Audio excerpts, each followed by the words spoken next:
Welcome to Tammy Nation. Let's go. I've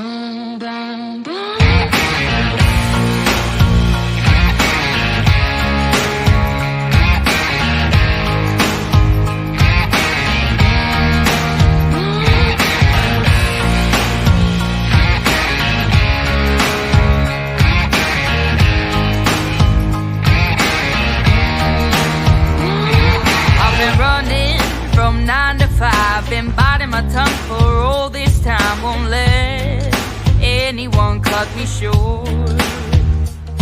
I was thinking this was the way to go, and you put up your puppet show. I say cheers to life. No, I'll be no good man. Just leave me alone. I'm running the show. I'm telling you, it's my time to rise up. Live the life I'm proud of. No, you better go. Hey, good evening, everybody. It is 7:11 on the dot here on the Eastern Standard Time. I thought I'd pop on and talk about a couple things that have been in the news today. Obviously, Mr. T was in Miami. We got to see some of that.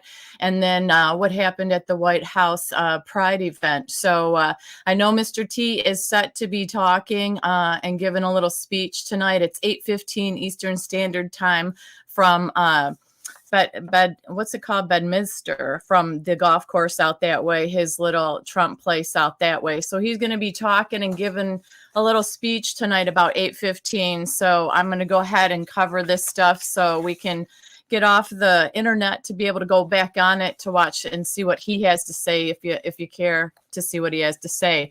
If there's anything spicy that comes out of it, I will go back on. But if you ask me, things are getting spicy out there in our world. Whether you like him or not, things are really seem to be firing up. So the first thing today was that Mr. T did show up in Miami.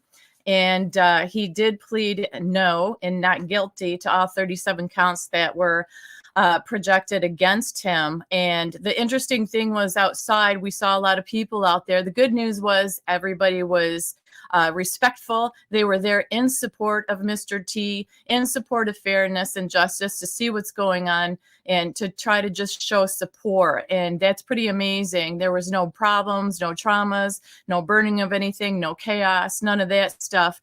And I found it interesting because just the news was actually interviewing some of these people standing outside that courthouse. And a lot of them actually fled communism to be there. And they were Cuban Americans, Venezuelan Americans, and actually Chinese Americans. And they were warning us that they've been through it all in their countries. They fled it, they've seen it, and they were here for a good life. They've come here for a good life. And they're watching the same thing happen in America now that they fled. So that's very concerning and sad when you've got these people out there saying, you know what, hey, we did this once. We don't want to see this happen in America.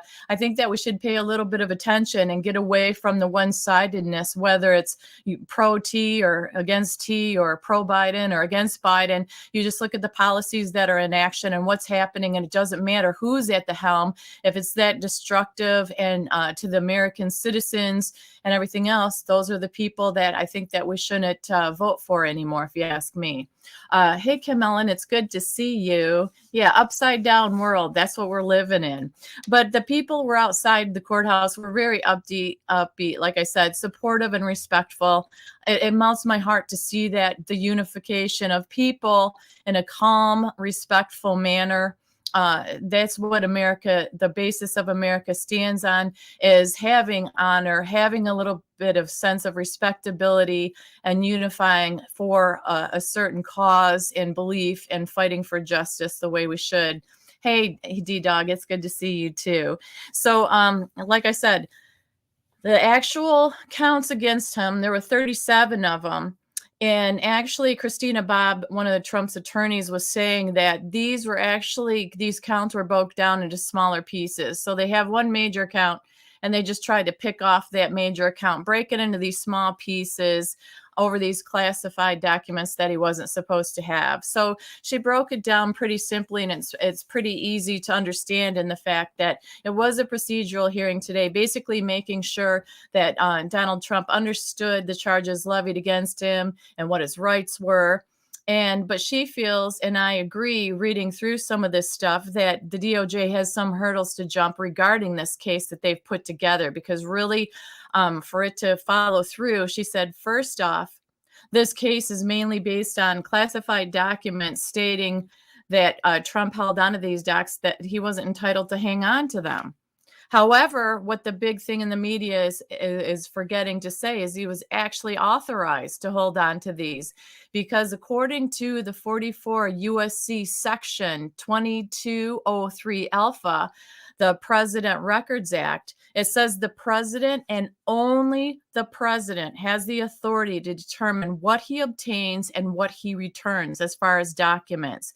That means Mr. Trump was the only one to make the call on any of the documents he held on to or returned. And that's a falsehood out there. They're saying that these are classified, he had no right to keep them, et cetera, et cetera. We know that, right? But the thing is, the only case law that actually interpreted that statute authority is Judicial Watch versus Sonara back in 2012.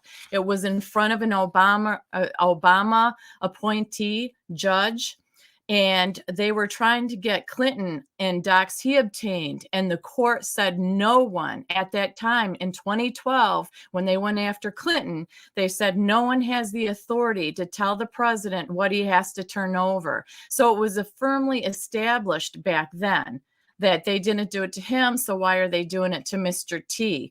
Also, the other sticking point they have, hey, Ben, it's good to see you. The other sticking point is, it's not the archivist. The archivist does not have the authority to tell the president what to keep or return.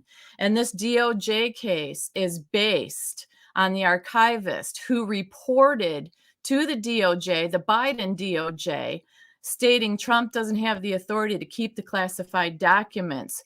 And basically with the DOJ, Biden DOJ, putting into action this indictment based on the archivist has no authority. It's factually and legally inaccurate. So this is a main hurdle they're going to have to get over for this indictment to follow through, because the case law interpreted it for Clinton back in 2012 one way, and now with Trump they're going another way. So what they're going to have to do, hey Sharon, is they would effectively have to change the law for this indictment to stand. They would have to change the law. So it's just a political attack, basically. You know, it really is. There's no factual or legal accuracy to be able to bring this forward into fruition. So basically, the way that the Biden administration is going on and what's going on in this country, people don't like it. It's like the same day the Trump indictment came down. Keep in mind, it was the same day that the $5 million bribe money to the Biden family was made public as well. So it was all the same day. So the public's not happy about this. It's like we've heard the saying before, look over here, no, look over here. We want you to look over here at this bigger picture. And it's usually about Mr. T. They always distract us away from what's going on their side to look at what's going on his side. Because don't forget, that was a $5 million bribe money deal that they have documentation on. So basically, it's very simple. I don't care what side you're on. We as a country want to make sure this is not a two-tiered justice system. And so far, this seems to be exactly what's going on. And I don't know that people even follow the little details like this presidential act, this 44 Code Act, okay? So, and maybe people don't remember about the Clinton in 2012, but they set in stone right then and there that you can't do that. The archivist, did people know the archivist cannot say to a president, you can keep this, but don't take this, or I want you to return this? I didn't know that. I'm learning a whole bunch. When you dig into this, it's pretty shady in many different levels. And for the DOJ to go after T based on what an archivist said. They know the rules, they know the laws. There was no reason for them to even go forward in this. Kim Mellon says they can't change the law for something that's already happened either. Absolutely 100% correct. So, I think Mr. T is sitting in pretty good shape. Like I said, he's going to be speaking tonight from Bedminster, New Jersey.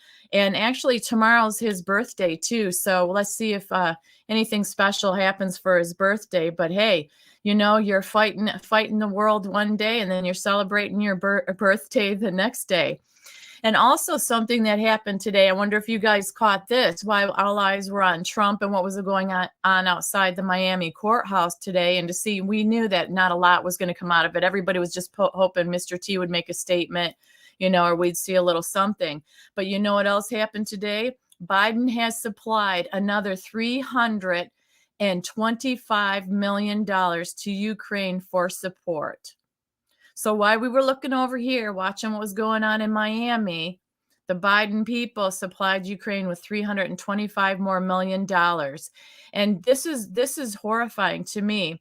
Since August of 2021, this makes the 40th time this administration has supplied some kind of help or support or aid to Ukraine. In the meantime, I don't even have to revisit all the issues we have going on here with our citizens and our country, about the innocent people that are being attacked, taken down, houses robbed, things happening from the illegals that are here. So in other words, they don't care about that, but let's send more millions out. Inflation's over the roof. People here can't afford things, and they're going to keep sending more money over there. When does it ever end? You can't just keep printing money and expect nothing to happen. And it's crazy to me. So that snuck in under the radar today, I believe, with them sending the Ukraine more money. Also, this might be a little happy birthday early gift to Mr. T too, because Dan Scavino posted some numbers for 2024 as far as the national Republican primary numbers. So the numbers that came out recently, Trump stands at 59%. Then you've got DeSantis at 19%. Pence is at 8%. T. Scott is at 4%. Haley's got 3%. It's Ramsawamy, which that name's a little tricky there. He's at 3%. Christie is at 2%, and Hutchinson is at 1%. So Mr. T is at 59%, and that's pretty amazing and pretty good. He's got to be happy about those kind of numbers. Absolutely. So, like I said, we'll have to see what Mr. T comes out and says today about 8:15. He may be running a little bit late. Who knows? He's on a little bit of a tight schedule, and it seems like he does try to be on time, but he's notoriously late, 15 minutes late or so, half an hour sometimes. But we'll see. He's already landed there. He's there ready to go, but I don't know. Yes, exactly, Benjamin. Biden celebrates his Flag Day. And I'll tell you what, that's what I'm going to next with this White House incident to talk about. Oh my gosh, this turned my stomach. So we know the White House held a Pride event. We know that the rainbow flag flew there in between the United States flags, right? Which to me, that was a horrible, horrible, bad thing. I've said it before, I'll say it again. The rainbow flag, the rainbow was a gift and a promise from God to hit all his people, everybody. It was not for somebody to use and take for their own agenda, their own movement, whatever. This was a promise from God. It was the rainbow. So I'm going to say I want the rainbow back, because I got to the point where I don't even want to see anything rainbow because of what it represents. And that's wrong. It's wrong, because it was a promise from God that we need to keep sanctified and we need to take back. This is ridiculous. So what happened was there's a trans TikToker named Rose Montoya. So there's videos all over the internet going around of this person that was topless in front of the White House at the Pride event. So this person was dancing around. He was topless, she, and he had his hands on his chest. But that wasn't what was bad. What was bad is he was dancing around, moving around, wiggling his chest all around, celebrating the fact that he was able to be considered a she and be topless. So basically, he was also standing next to a biological female in the video who was also topless, however, had her breasts surgically removed to become a he. So once again, you see those breast removal marks, those scars, and they were dancing around, strutting around, having a good time at the White House at this Pride event. And it just was so disturbing and disgusting of me. I think, what happened to dignity and class? It's all gone down the drain, and this TikToker, Rose, came out and was reacting to the backlash over the topless video at the White House, saying that the outrage over the video just affirms his female body. Well, that's not true. Nakedness shouldn't be part of this movement, this trans movement, and this Pride event. Charlie Kirk commented on the video stating, "No, you're not a woman. You're wearing a surgical costume, dude." And I thought, that's pretty raw, but it's very truthful. It is a surgical costume that they're showing these scars, and they're out there topless, no matter who's watching, who's seeing. They have no respect or concern for people who don't want to see that. And it's not supposed to be all about the surgeries and stuff, is it? It's supposed to be, hey, I'm happy now who I am, and you stay covered up. Because if anybody like us that were conservative out there showing nakedness, we get indecent exposure orders against us. And it's disturbing. The good news is, I guess, these people are now banned from any future events. And when you look at these events that go on across the country, like they have been doing, they do showcase their bodies, and they showcase the scars, and they celebrate their gender transforming surgeries. The surgeons and the people that have performed these surgeries pose in pictures with these people. So the White House press secretary, she came out today, and she was questioned about the situation. And she said, well, this wasn't a representation of the event held today. And you know what? It is a representation of this type of event, because if you look around, either you're not paying attention as the White House press secretary, or you're trying to bury the fact that this is exactly what happens and what they do at these different events. It's all about the nakedness and the lewdness and the perversion of it all. Just remember, not that long ago in West Hollywood at a Pride event parade, or what they had was, there was a guy, and the videos were all over the place, and they're all proud about this. There was a guy that was pretty much naked with just a leather strap on, covering the front part of him. And then there was a guy standing behind him with some leather straps around him and a leather mask, and he had a whip, and he was whipping his naked booty in the back of a truck as they were driving down the public streets in this parade, and in front of all these people that came to the parade. They didn't care if there were children there. They didn't care about any sense of dignity or glam. They want to be accepted. They say they want to be accepted. But have you ever noticed that these transgender never accepted themselves in the first place? Because if they were accepting of themselves, they wouldn't be doing to their bodies what they're doing. Maybe they would get therapy. Maybe they would ride it out for a little bit and see. And so for you to say, and them to say, I should say, that we need to just accept them as who they are, I'm going to say to you all first, why don't you accept who you are in the first place? And don't point the finger at me saying I am wrong because I don't want to see your nakedness in the streets, that I don't want to see your surgical scars. I don't want to see your naked body, whether you have scars with your breasts removed or you have man breasts that are perky because they're fake, bouncing around the front of the White House. I'm still off for like a little bit of, like I said, conservativeness and a little bit of self-respect and dignity. And, my idea of self-respect and dignity and trying to have a good representation of a movement you're in isn't about leather straps, nakedness in front of kids, wearing dog masks, whips and chains, and all that stuff out in the public. When conservative people that consider themselves male or female, just one or the other, aren't allowed to do it. So I don't know. I think we need to take away some of the nakedness and dirty and the self-righteousness when it comes to I feel this way, therefore I am. Now, if I dispose of my body parts and come out with new body parts, you need to accept that. And I have to tell you, I saw something that was very disturbing to me regarding this.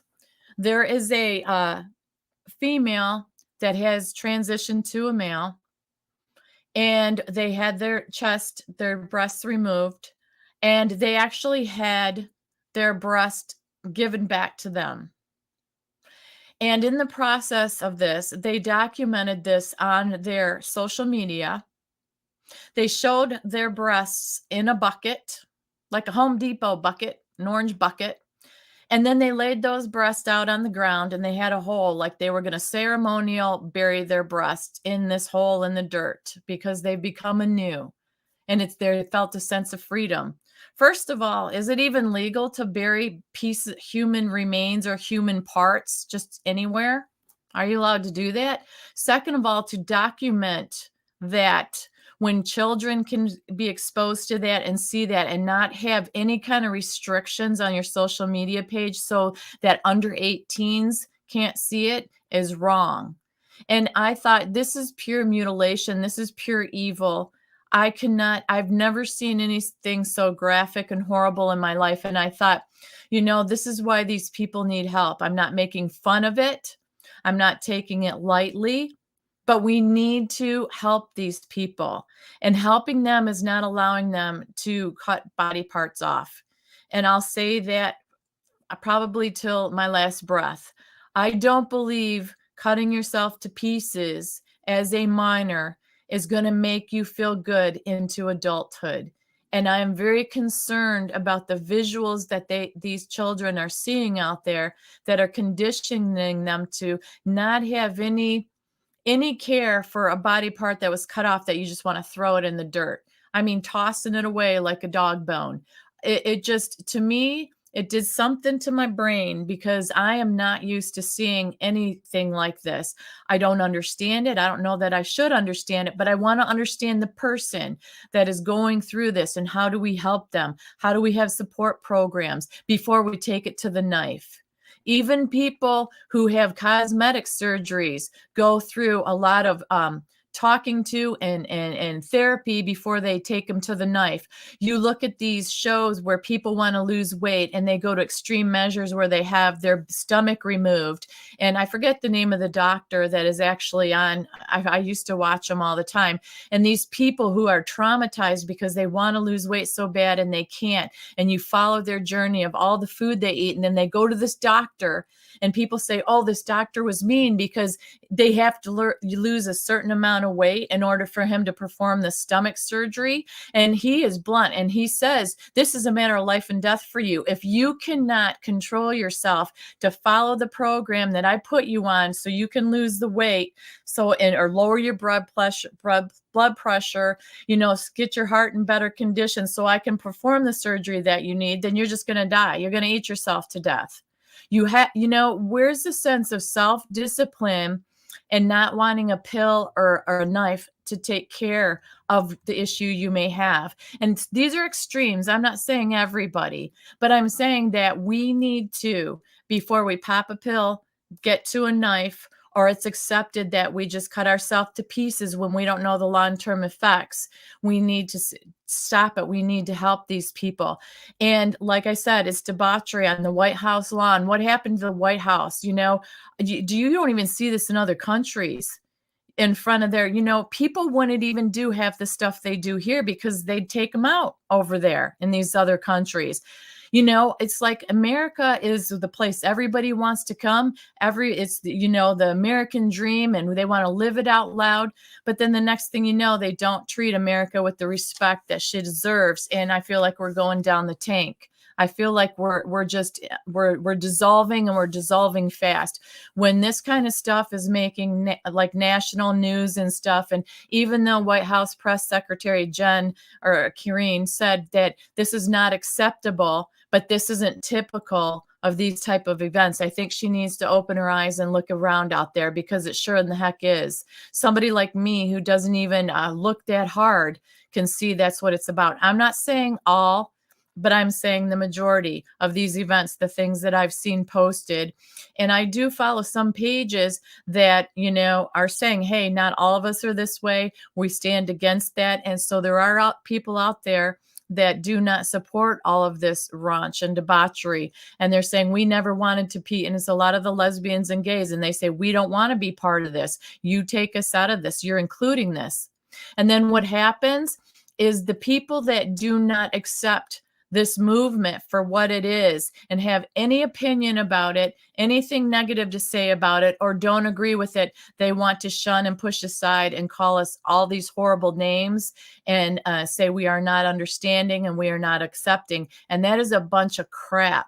That's a bunch of crap, because this world has been just fine with males and females without cutting ourselves to pieces and switching our genders for a very long time. And I'm not saying that people over 18 can't decide. What I'm saying is you keep it quiet so the people 18 and under aren't exposed to it. Because we're just encompassing babies and children and everything and saying there is no male or female. We're going to let them decide. And I'm not going to keep going on this because I've covered this before, but I'm just saying it gets me fired up because the scales are so tilted anymore. And it's just so disturbing to me. And this incident at the White House for this Pride event, this is the very thing that we're talking about. It got national exposure. And these people, if you want respectability and acceptance, you should at least keep your clothes on.